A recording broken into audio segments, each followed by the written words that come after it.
Bismillahirrahmanirrahim. Contoh begini misalnya, waktu sholat pertama yang kita tunaikan namanya apa? Halo? Sholat tidak ini? Hah? Baik, tidak ada perbedaan pendapat di kalangan para ulama tentang waktu sholat ini. Ya? Baik, apa nama waktu sholatnya yang pertama? Subuh. Nama lainnya apa? Fajar. Perhatikan, ini satu-satunya saya sering katakan waktu sholat yang disebut dengan dua nama. Disebut dengan fajar dan disebut dengan subuh.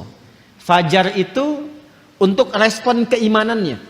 Jadi iman kita itu kalau mendengar panggilan yang telah Allah tetapkan, itu nanti ada konfirmasi, konektivitas dengan jiwa. Ini yang dimaksud Al-Anfal ayat kedua itu yang sering saya katakan, sering saya kutip ya.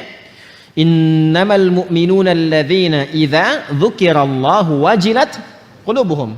Ciri insan beriman yang sejati itu kalau disebutkan nama Allah ada getaran dalam jiwanya. Jadi ketika dibacakan, diperdengarkan Allahu Akbar, Allahu Akbar, suka ada suasana tertentu di jiwa kita kan? Nah, itu yang dimaksud wajilat qulubuhum. Nah, saat kita tidur, ya, saat kita tidur pada umumnya, lalu mendengar suara adzan, dalam keadaan tidur pun kan menghujam ya pada diri kita itu dan membawa kita untuk bangun kan? Pernah merasakan itu? Nah, pancaran dari tubuh kita yang merespon itu untuk bangun, itu namanya pancarannya fajar namanya. Jelas ya? Asalnya itu. Ya. Betul, kalau mengaitkan dengan konteks cahaya matahari, cahaya fajar yang membelah kegelapan malam, itu konteks fisikalnya. Tapi fajar itu bukan nama cahaya. Fajar itu asalnya pancaran positif terhadap sesuatu. Kalau cahayanya, ya, pantul cahaya sinarnya disebut dengan dia namanya. Jamak dari kata bau. Ya, kalau yang memantulkan disebut dengan nur. Itu yang dimaksud Quran surah 10. Yunus ayat yang kelima.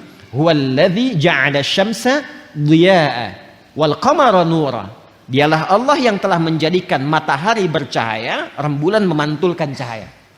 Ini cahayanya bukan fajar. Ya, pancaran yang disebut fajar itu pancaran yang membelah kegelapan sehingga menjadi terang sesuatu. Asalnya fajar itu setiap pancaran yang melahirkan kebaikan itu fajar. Jelas? Kalau melahirkan sesuatunya secara fisik, secara material, itu infajar namanya. Ya, berubah dari fajara jadi infajara. Masih ingat Nabi Musa mukjizatnya diantaranya apa? Tongkat kan? Ya, tongkat ya. Tongkat beliau kan ketika dipukulkan ke batu, ada 12 suku waktu itu meminta kepada Nabi Musa, mohonkan kepada Allah supaya keluar mata air. Tapi kami pengen 12. Pengen 12 supaya masing-masing dapat satu. Ya, jadi Masya Allah tuh ya. Ya, Alhamdulillah kita dikasih satu kan masih bisa berbagi ya. Ya, umat dulu itu pengen 12, nggak mau katanya, setiap satu mesti mendapatkan satu. Maka Nabi Musa dengan izin Allah diperintahkan oleh Allah, ya, diperintahkan pukulkan tongkat kayumu ke batu itu. Itu ada di Al-Baqarah ayat 60 kisahnya. Ya, Quran surah 2 ayat 60, paling kanan di pertengahan. Wa idzistasqa Musa liqaumihi faqulna dharib bi'asakal hajar. Ketika Musa memohon kepada Allah supaya ada mata air untuk kaumnya itu yang ada 12 suku, maka dengan keagunganku kata Allah, aku perintahkan pukulkan tongkatmu yang kayu ke batu itu. Karena tongkat Nabi Musa bagian dari mukjizat, walaupun kayu dipukulkan ke batu, batunya yang hancur. Maka fajarat infajar, bukan fajarat. Tuh, lihat diksi Al-Quran, begitu jelinya. Kalau bukan firman Allah mustahil begini. Ya, kita kalau ngaji bahasa Arab dan memperdalam, saya mempelajari bahasa Arab spesialisasi di situ untuk memahami bahasa Al-Quran. Dan dulu para ulama demikian, Al-Imam Asy-Syafi'i puluhan tahun belajar bahasa itu untuk memahami Al-Quran. Kemudian dipakai ke Quran, ke fikih dan sebagainya. Ya, walaupun awalnya aktif di bahasa, kemudian beralih ke fikih untuk memahami Quran dan hadis-hadis Nabi Muhammad SAW. Di sini fajarat infajar, bukan fajarat. Fajarat min husnata asyrata aina, maka memancarlah 12 mata air. Itu infajar.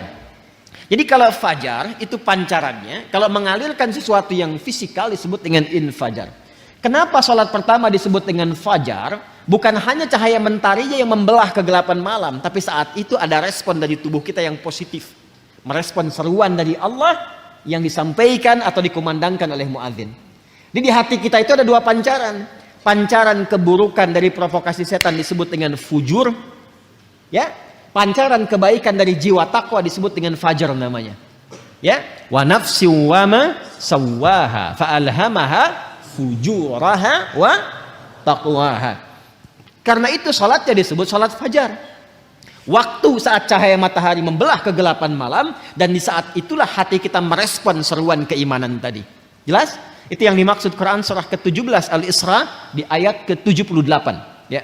Di paling kiri sebelah pertengahan, ya. Aqimis salata liduluki syamsi ila ghasaqil laili wa qur'anal fajr. Inna qur'anal fajri kana masyhuda. Satu. Tapi dia juga disebut dengan salat subuh. Ya, subuh. Subuh itu tidak disebutkan dalam bahasa Arab kecuali menunjuk pada awal mula aktivitas yang tertata. Jadi kalau kita ingin mengawali sesuatu yang tertata dengan baik, itu disebut subuh namanya. Karena itu alam saat mulai kita akan mengalami di waktu pagi, kan mulai aktivitas kan? Ya, matahari mulai terbit kan? Akan ditata aktivitas kan? Dengan teratur, Allah yang menatanya, Rabbul Alamin. Maka tataan awal alam pun itu disebut dengan subuh.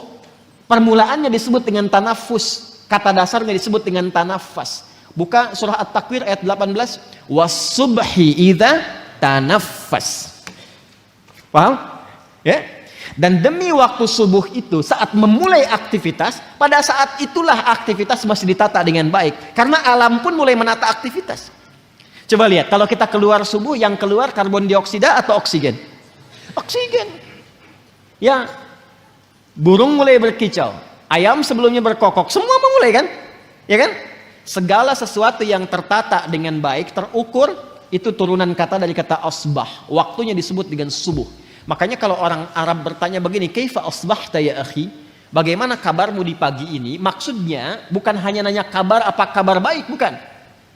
Yang dimaksudkan menunjuk pada keadaanmu telah siap beraktivitas saat ini. Salat pertama kenapa disebut dengan salat subuh? Untuk memberikan kesan insan beriman itu kalau bangun dari tidur, dia sudah punya rencana yang siap dieksekusi di hari itu. Makanya malamnya dicontohkan oleh Nabi istighfar untuk mengevaluasi kegiatan sebelumnya. Setelah itu, setelah dievaluasi, dimitigasi apa yang belum sempurna, besok apa. Itu yang dimaksudkan fa idza faraghta fansab wa ila rabbika farghab. Direncanakan malamnya, kalau besok saya bangun, insya Allah saya eksekusi ini. Jadi sudah ada rencana. Makanya saat bangun itu, kita bawa rencana kita menghadap Allah, minta kepada Allah supaya apa yang kita rencanakan disetujui. Minta taufik. Maka datang lewat sholat, terhubung dengan Allah, minta kepada Allah. Direspon seruan Allah lewat fajar, datang kita bawa rencana, minta dalam sujud. Mohon setelah sholat, ya Allah saya ingin mengerjakan ini seperti apa yang telah Engkau perintahkan. Mohon berkahi dan mudahkan seperti apa yang telah Engkau janjikan. Harusnya begitu. Makanya tidak boleh terjadi, seharusnya idealnya insan beriman tuh bangun gak tahu apa yang dikerjakan. Gak boleh terjadi begitu. Ini Anda kalau saya tanya besok jam 7 mau apa, harus sudah jelas. Jam 9 ada di mana? Jam 11 ngapain? Jumatan. Besok kan Jumat. Ya kan? Oh, masih bingung. Harus paham, ya. Di apa yang kita kerjakan itu, insan beriman tuh harus jelas. Nanti ada lagi, masuk zuhur beda lagi konsepnya, ya. Zuhur itu apa artinya?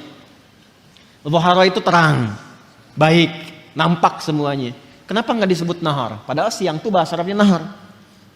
Itu ada rahasianya. Sampai dengan siang Anda beraktivitas, apakah sudah jelas punya nilai di hadapan Allah? Sudah jelas jadi ibadah enggak? Atau jangan-jangan berangkatnya gelap, sampai siang tuh cuma cari dunia aja. Anda dikasih waktu sampai siang, sampai jam 12 tuh, sampai terang dunianya, akhiratnya udah terang belum? Jadi ibadah enggak?